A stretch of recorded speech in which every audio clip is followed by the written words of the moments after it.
Including దస్తగిరిగడి కేసుతో సైతం ఆయన వాదిస్తున్నాడు. అవును. సో వీళ్ళు సడన్గా వైఎస్ఆర్సీపీ సన్నిధానంలో తీరిన కాన్సెప్ట్ ఏంటి? ఏదో ఎక్స్పెక్ట్ చేస్తుంటారు, వచ్చి ఉండదు. ఆ ఎక్స్పెక్టేషన్స్ ఇటు అయ్యాయి అనుకుందాం. ఇప్పుడు మామూలుగా జగన్మోహన్ రెడ్డి పవన్ కళ్యాణ్ లాంటి పొత్తు అడిగినప్పుడే ఇవ్వలేదు, ఈయనకి ఇస్తాడా? పోనీ ఏమన్నా శ్రవణ్ ట్రాక్ రికార్డు చూస్తే ఎన్సీఏపల్లో ఉండవల్లి శ్రీదేవి గారు ఉండేవారు ఆ నియోజకవర్గం అందరికీ తెలుగుదేశం పరంగా ఆ శ్రవణ్ గారు ఫిక్స్ కాబట్టి ఇక్కడ ఎవడో ఒకడు వైఎస్ఆర్సీపీ తరఫున గెలిచి వచ్చన్న కాన్సెప్ట్లోనే ఉంటున్నారు వాళ్ళు. అక్కడ డొక్క మాణిక్య ప్రసాద్ ట్రై చేశారు, నెక్స్ట్ ఇప్పుడు ఈ శ్రవణ్ ఎప్పుడు ట్రై చేసేది అదే. ఆ కోణంలో మీరు చూస్తే ఆయనకి 70 కోట్లు వచ్చాయి మన ఎలక్షన్. సో ఇతను ఒక సామాజిక వర్గాన్ని ప్రభావితం చేసి మందకృష్ణ మాదిగలాగా వెనక నుంచి కథా స్క్రీన్ ప్లే దర్శకత్వం నడిపించే అంత సామర్థ్యం అతని లేదని అర్థమవుతుంది కదా.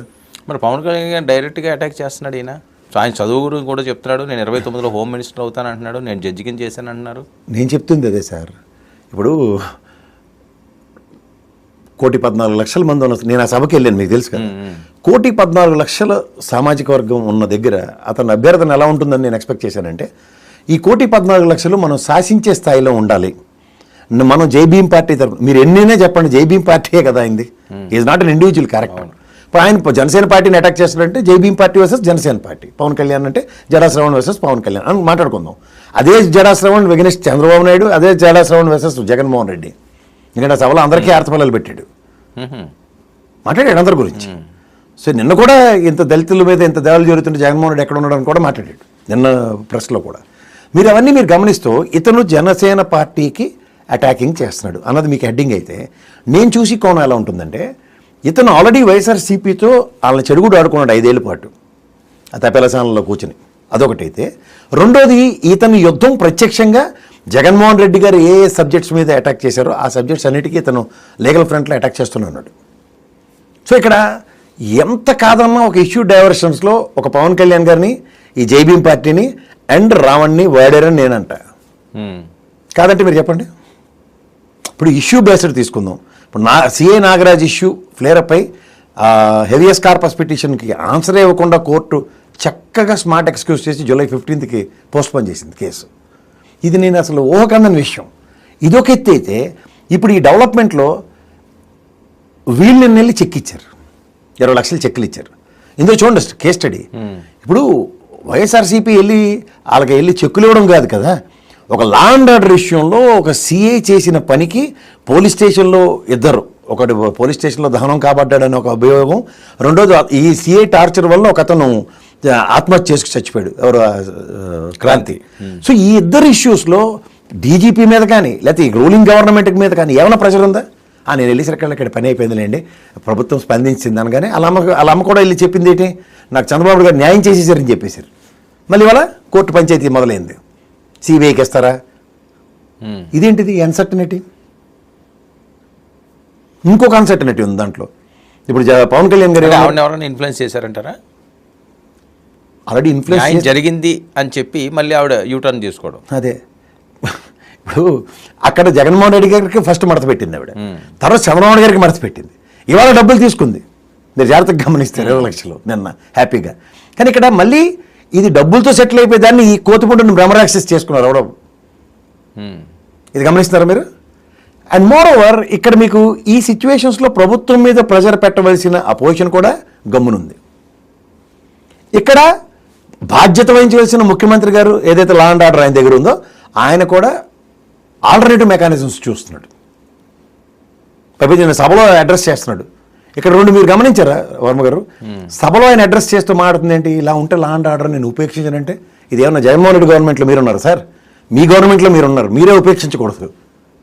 స్ట్రింజెంట్ యాక్షన్ ఇది.